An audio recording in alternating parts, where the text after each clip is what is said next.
स्वागत है आपका होराइजन हिंद के शो हकदार में। हकदार में हम आपको मिलवाते हैं ऐसे लोगों से जिनका वाकई हक है, जिनका हक है कि वो आपका प्रतिनिधित्व करें और विधानसभा में जाकर आपकी बात बड़ी स्वच्छता से और बड़ा स्ट्रेट फॉरवर्ड होकर रख पाएँ और उनके इस योगदान से शहर को कुछ फ़ायदा हो। हकदार के इस शो में आज हम स्वागत करते हैं एडवोकेट मीनाक्षी प्रताप यादव का। मीनाक्षी जी, बहुत बहुत स्वागत है आपका हमारे बीच। देखिए, मीनाक्षी प्रताप यादव यंग हैं, पढ़ी लिखी हैं, पेशे से वकील हैं और बहुत अच्छा विजन अजमेर के लिए रखती हैं। एक बहुत अच्छे और ज़मीनी राजनीतिक परिवार से वास्ता रखती हैं और हम चाहेंगे कि मीनाक्षी प्रताप यादव अजमेर दक्षिण में अगर एमएलए बनती हैं तो लोगों के लिए क्या करेंगी। मीनाक्षी, मैं चाहूँगा कि आप सबसे पहले अपने आप को इंट्रोड्यूस करें और दर्शकों को बताएं कि आप कहाँ किस परिवार से आती हैं और आपने चुनाव लड़ने की क्यों सोची। जी सर, तो सबसे पहले तो मैं आपको और आपके चैनल को धन्यवाद कहूँगी कि आपने मुझे अजमेर की जनता से जुड़ने का अवसर दिया है, उसके लिए आप धन्यवाद के पात्र हैं। उसके बाद मैं ये बताऊंगी कि मेरा बर्थ अजमेर से ही है। मेरी पूरी क्वालिफ़िकेशन जो हुई है LLB ग्रेजुएशन टोटल मेरा अजमेर से ही हुआ है। मेरा जितना भी काम हुआ है सब मैंने अजमेर से ही किया है।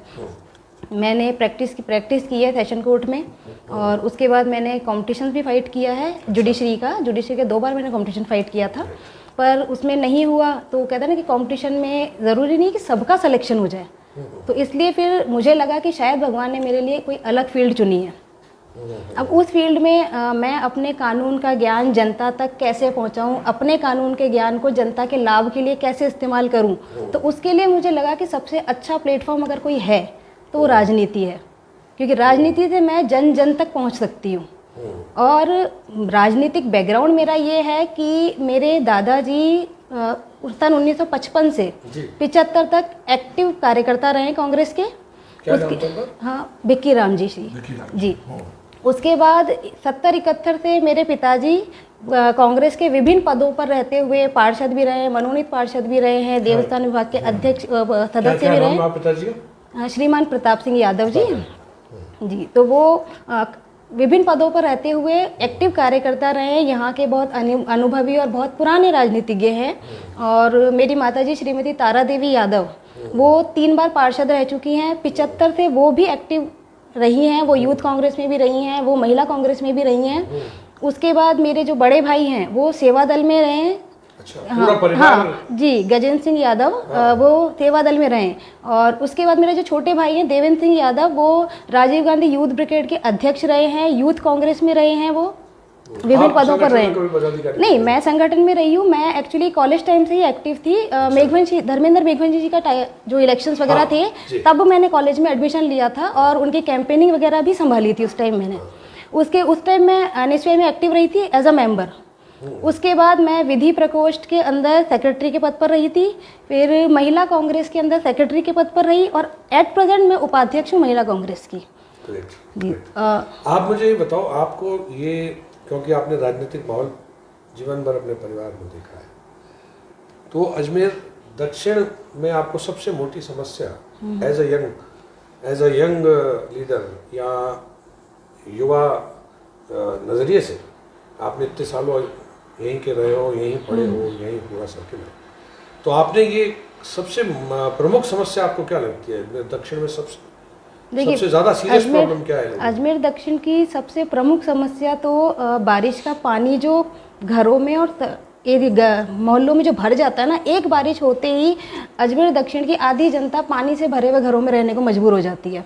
तो ये जो ड्रेनेज सिस्टम हमारे यहाँ पे सही नहीं है, ये बेस प्रॉब्लम है। और इसका बेस भी ये है कि आना सागर एक टाइम पे 21 से 22 फीट की भराव क्षमता रखता था, जिसे बाद में पॉलिटिकल उसमें 18 फीट कर दिया गया।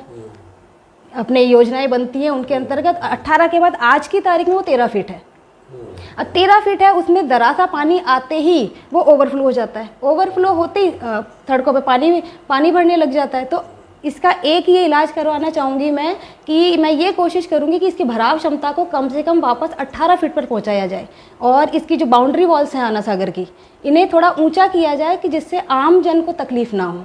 काश अजमेर के जो स्मार्ट सिटी के लोग हैं, मैं उम्मीद करूँगा कि अगर वो लोग ये शो देख रहे हैं तो उन लोगों को ये संदेश जाए कि एक यंग लॉयर, कितनी एज होगी आपकी? जी 41।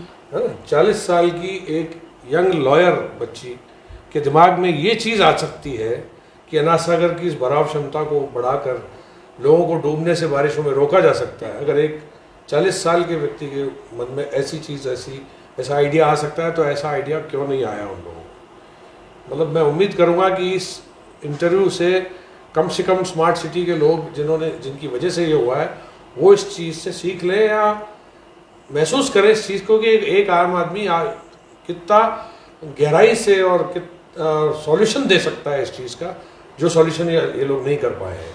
आप वाकई बहुत साधुवाद की पात्र हैं। Thank you. आपकी आयु और आपका देखते हुए मुझे, मतलब आपका जैसे कहते हैं प्रेजेंटेशन और आयु देखते हुए मुझे ये उम्मीद नहीं थी आप इतनी गहराई से कोई चीज़ सोच सकती हैं। नहीं सर, बहुत अच्छी बात है। जमीन से जुड़ के जो रहे ना, ये चीज़ मुझे मेरे पिताजी से मिली है। वो जमीन से जुड़ के उनको बस ये रहता है कि हर कंडीशन में आम जन की सेवा की जाए, तो बस मैं वही चीज़ें ढूंढती हूँ। दूसरा मुझे बताओ मीनाक्षी कि दक्षिण क्षेत्र में आपने एक तो पानी की समस्या बताई, हाँ जी, है ना, दूसरा आप कांग्रेस से टिकट मांगे जी, कांग्रेस पार्टी को बिलोंग करता जी, है आपका परिवार। कांग्रेस में दक्षिण क्षेत्र में जहाँ से आप टिकट चाहती हैं, उस क्षेत्र में बड़े बड़े दिग्गज मैदान में जी, आप ही की पार्टी के डॉक्टर राजकुमार जयपाल हैं, पेशे से डॉक्टर हैं, नेक के प्रेसिडेंट हैं, अजमेर क्लब जैसी संस्था चलाते हैं, मजबूत क्लब चला रहे हैं और प्रदेश उपाध्यक्ष हैं पार्टी के। उनके पिताजी भी वो रहे, नेता रहे, उनकी माताजी MLA रही। हेमंत भाटी जैसे और परिवार है, शंकर सिंह भाटी जी के पेंशन है, उनके भाई रहे। इतने मजबूत लोगों के बीच में आप कैसे स्टैंड करोगे? आपको लगता है आप कॉम्पीट कर जाओगे? बिल्कुल कर जाऊंगी सर। सर एक्चुअली बात ये है कि कोई भी कद्दावर नेता पैदा होते ही कद्दावर नहीं होता। उसे कद्दावर बनने के लिए पहली सीढ़ी से लेकर आखिरी सीढ़ी तक मेहनत करनी पड़ती है। आज हेमंत भाटी जी मेरे सम्माननीय हैं, जयपाल जी मेरे सम्माननीय हैं। इन्होंने अब ये आते ही तो कद्दावर नहीं बन गए थे, इन्होंने भी बहुत मेहनत की है। शहर के अंदर बहुत ज़्यादा इन्होंने अपने आप को साबित किया है कि हम हैं, तब जाके ये कद्दावर बने। लेकिन कद्दावर बनने के बाद भी अगर हमें टिकट दिया जाता है और हम नहीं जीत पाते हैं, तो फिर सोचने को मजबूर हो जाते हैं हम थोड़ा सा कि क्यों। तो इसलिए मैं भी आज राजनीति में कदम रखा है मैंने, तो ऐसे ही इन्होंने भी कभी ना कभी रखा होगा। तो जैसे इन्होंने मेहनत की है, मैं भी एक स्टेप बाय स्टेप चढ़ के जनता का साथ लेके और अपने अनुभव से और मेरे जो सीनियर्स हैं इन सब के अनुभवों से सीख के इस शहर का विकास करना चाहती हूँ। इस सपने के साथ आई हूँ और ये सपना मेरा कोई तोड़ नहीं सकता। देखिए कॉन्फिडेंस आप देखिए, है ना, किसी व्यक्ति में कॉन्फिडेंस देखिए, ये गॉड गिफ्टेड है। ये कॉन्फिडेंस क्या है? ये कॉन्फिडेंस रखना कि मेरा इतना बड़ा सपना है, ये जानते हुए कि मेरे सामने ऐसे ऐसे मजबूत लोग हैं। इस कॉन्फिडेंस से कोई ये कहे कि मेरा ये सपना देखा है और मैं ये सपना कोई तोड़ नहीं सकता, वाकई ये काबिल तारीफ है। अब मैं ये जानना चाहता हूँ मीनाक्षी, आपने अपने पिता प्रताप यादव से जी, वैसे तो पूरी विरासत, पूरे गुण लिए हैं, लेकिन एक ऐसा गुण जी सर, जो आपको लगता है कि इस गुण के बिना तो चलता ही नहीं, सबसे अच्छा गुण आपके पिता का जो आपने अपनाया है, वो बताइए। सर मेरे पापा का सबसे अच्छा गुण है उनकी जिजीविषा, उनका संघर्ष करने का, संघर्ष से हार नहीं मानने की जो उनकी ताकत है ना, कि वो कभी टूटते नहीं हैं। चाहे दुनिया की कितने लोग, कैसी परिस्थितियाँ उनके सामने आ जाएं, वो मुस्कुरा के कहेंगे हम निकाल लेंगे। तो वो चीज़ मैंने उनसे सीखी है, क्योंकि जिस इंसान के अंदर ये है ना कि मैं संघर्ष निकाल लूँगा, तो वो हारेगा नहीं फिर कभी। शानदार। देखिए मैं मुझे बहुत अच्छा लग रहा है, एक ऐसे व्यक्ति से बात कर रहा हूँ जिसमें बहुत सारी पॉजिटिव वाइब है ना। इतनी पॉजिटिविटी एक साथ एक पर्सनालिटी में पैकअप होके मिलना और परफेक्शन मिलना बहुत मुश्किल होता है। आपके पिता भी ये इंटरव्यू देख रहे होंगे जी, तो उनको भी खुशी होगी, आप पे गर्व होगा। Thank you. ईमान से बता रहा हूँ। दूसरा मुझे बताओ, अब विजन एडवोकेट मीनाक्षी प्रताप यादव, आपको अगर 3 दिन का MLA बना दिए भगवान, तो आप क्या करोगे अजमेर के लिए? सर, फटाफट अजमेर 72 घंटे में चेंज करने का मतलब जी, फटाफट फटाफट क्या अजमेर करोगे? के लिए मैंने सर विजन बताओ। बहुत कुछ सोच रखा है। मेरे हिसाब से जो स्मार्ट सिटी का हवा जो बनाया जाता है ना, कायदे से जो स्मार्ट सिटी होनी चाहिए वो स्मार्ट सिटी सिर्फ फ्लाईओवर, ब्रिज, स्टैचू और बिल्डिंग्स बनाने से नहीं होती है। स्मार्ट सिटी हमारा शहर तब बनेगा जब हम जनता की बेसिक नीड्स पूरी करेंगे, घर घर में खुशहाली लाएंगे। और उसके लिए आज आप ये देखिए, आप किसी बच्चे को, कोई बच्चा आके आपसे पूछता है कि सर मुझे आईआईटी की तैयारी करनी है, आप कहते हैं कोटा चले जाओ। आप कहते हो, वो कहता है मुझे आईएएस की तैयारी करनी है, आप कहते हो दिल्ली चले जाओ। आरएएस की तैयारी करनी है, जयपुर चले जाओ। आरजेएस करना है, जयपुर चले जाओ। सीएस और सीए करना है आपको तो जोधपुर चले जाओ। तो ये सारी सुविधाएं हमारे शहर में हमारे बच्चों को यहीं क्यों नहीं मिलती हैं? अगर आपको वास्तव में हमारे शहर को स्मार्ट बनाना है तो उसके लिए मैं यहाँ पे उनको ये सुविधाएं देना चाहूँगी कि जो बच्चा है ना वो अच्छी एजुकेशन, अच्छी कंपटीशन की तैयारी और अच्छा रोजगार, अच्छा पैकेज हमारे शहर में पाए। अपने परिवार से दूर नहीं जाना पड़े उसे, अपने परिवार में रहकर यहीं पे वो विकास करे। वो विकास के लिए ये नहीं कहे कि मुझे अच्छा पैकेज चाहिए तो मुझे दिल्ली जाना है, मुझे अच्छा पैकेज चाहिए तो मुझे जयपुर जाना पड़ेगा, मेरे घर को छोड़ना पड़ेगा। क्यों छोड़ना पड़ेगा? जब वो शहर विकास कर सकता है, जयपुर विकास कर सकता है, जोधपुर विकास कर सकता है, कोटा विकास कर सकता है, तो अजमेर क्यों नहीं कर सकता? तो मेरा सपना है कि मैं अजमेर को उस लाइन पे लेकर जाऊं कि लोग ये कहें कि हमें अच्छा पैकेज चाहिए तो हमें अजमेर जाना है। उसके लिए मतलब अजमेर तो वैसे भी एजुकेशन सिटी जी नहीं, एजुकेशन सिटी है, लेकिन माना जाता था किसी जमाने में।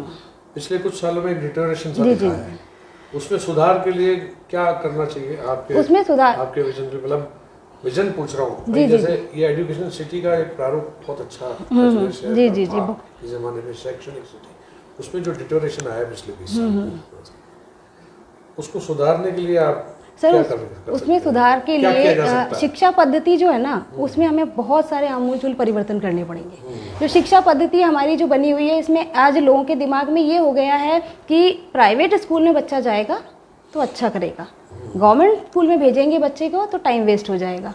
तो हमें हमारी गवर्नमेंट स्कूलों को गांव-गांव, ढाड़ी-ढाड़ी तक उस लेवल पे पहुंचाना है। वो English medium, Hindi medium, total हमें उस लेवल पे लेकर आना पड़ेगा कि बच्चा जब एडमिशन लेके स्कूल के अंदर आए तो पेरेंट्स को ये सेटिस्फेक्शन हो कि हमारा बच्चा वही एजुकेशन प्राप्त कर रहा है जो प्राइवेट स्कूल में मिल रही है इनको। क्योंकि हमारा देश गरीब है, ये सत्य है। और गरीब बच्चा, अब हर बच्चा तो इतना हाई पैकेज लेके प्राइवेट स्कूल में नहीं पढ़ सकता। और हमें अगर एजुकेशन को बढ़ावा देना है, और एजुकेशन बढ़ेगी तो ही रोजगार बढ़ेगा।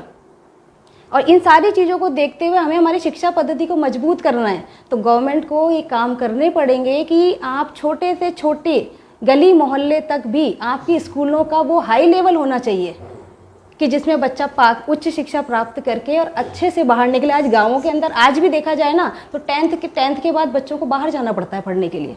11-12 स्कूल ही नहीं है उनके पास। क्यों नहीं है? अगर हम ये सारी सुविधाएं उनको वहीं देंगे तो वो शिक्षा भी पाएंगे। सेकेंडरी स्कूल जी जी। और इसके अलावा मेरा ये है कि शहर के अंदर जो छोटी छोटी प्रॉब्लम्स हैं जिनको हम लोग इग्नोर कर जाते हैं, ट्रैफिक प्रॉब्लम्स हैं, हमारे ये सड़कें हैं, गलियां हैं, ये सारी चीज़ें जो है ना, ये हमको लगता है कि छोटी सी चीज़ है, चलो छोड़ दो। इनको हमें एक विज़न के तौर पर लेकर जाना पड़ेगा। हमारे यहाँ पे जैसे आज सड़क बनी, ठीक है, कल नल विभाग वाले आएंगे, वहाँ पे लाइन डालेंगे, वो सड़क तोड़कर चले जाएंगे। तो मैनेज होता नहीं है। पैसा तो खर्च हो रहा है गवर्नमेंट का, लेकिन उस जो पैसा जो खर्च हो रहा है उसको हम सही तरीके से यूज़ नहीं कर रहे हैं, वो सिर्फ बर्बाद हो रहा है। तो हाँ, ये जो डिपार्टमेंट्स के अंदर कम्युनिकेशन गैप है, इसको भरना पड़ेगा। ये भरेगा तब जाके हमारा जो डेवलपमेंट होगा ना शहर का, वो दिखना शुरू होगा। ग्रेट। मतलब आप देखिए कितनी अच्छी टिप है कि सबसे ज़्यादा वेस्टेज जो हो रहा है वो सड़कों में हो रहा है। एक डिपार्टमेंट आता है, वो खोद के लाइन डाल देता है, दूसरा डिपार्टमेंट आता है, वो खोद के अपनी लाइन डाल देता है, फिर वो डिपार्टमेंट आता है, कोई फॉल्ट है फिर सड़क को। जी, मतलब सड़कों में सबसे ज़्यादा पैसा वेस्ट हो रहा है। इसको मॉनिटर कैसे किया जा सकता है? इसको ये सारे जो डिपार्टमेंट्स है ना, इनके अंदर हमें एक कम्युनिकेशन लाना पड़ेगा कि आप अगर सड़क निर्माण करना चाह रहे हैं तो उससे पहले आप सारे डिपार्टमेंट से एनओसी लीजिए इसके नीचे हाँ, क्या लाइन कि डाली नहीं एनओसी लीजिए कि भाई हम सड़क बना रहे हैं, आपका कोई काम पेंडिंग तो नहीं है। ग्रेट। अगर वहां से एनओसी आ जाती है आप सड़क बनाइए, एनओसी नहीं आती है तो जवाब दीजिए और आप कितने टाइम में ये काम पूरा करेंगे, क्योंकि आप काम पूरा करेंगे उसके बाद हम करेंगे। इसके लिए बहुत सारा एफर्ट करना पड़ेगा, जी, नई तरह से। हाँ, नई वो सोच तो है। वाकई बहुत अच्छी चीज़ है। सारे डिपार्टमेंट्स के एनओसी लेके फ्री बनाई जाए और एक सड़क कम से कम एक बार अगर खोद दी जाती है तो उसको 6 महीने 6 साल महीने भर लग तक नहीं खोदा जाए। जी जी जी बिल्कुल। कितना शानदार एक बार प्रोजेक्ट सुझाव बन है। गया। कितना शानदार सुझाव है। और कुछ ऐसा जो अपने बारे में बताना चाहो आप वकील साहब? तो ये थी मीनाक्षी यादव। मैं उम्मीद करूंगा कि मीनाक्षी यादव को राजनीतिक दल मीनाक्षी यादव को मीनाक्षी यादव जैसे नए और मजबूत नए आइडियाज़ प्रोवाइड करने वाले चेहरों को मौका दें ताकि तस्वीर में बदलाव आ सके। बहुत बहुत धन्यवाद थैंक यू सर। हमारे साथ आने के लिए मीनाक्षी। तो फिर कभी फिर किसी और नए फ्रेश आइडिया के साथ, नए चेहरे, नए हकदार के साथ मिलेंगे। आज के लिए इतना ही। जय श्री कृष्ण।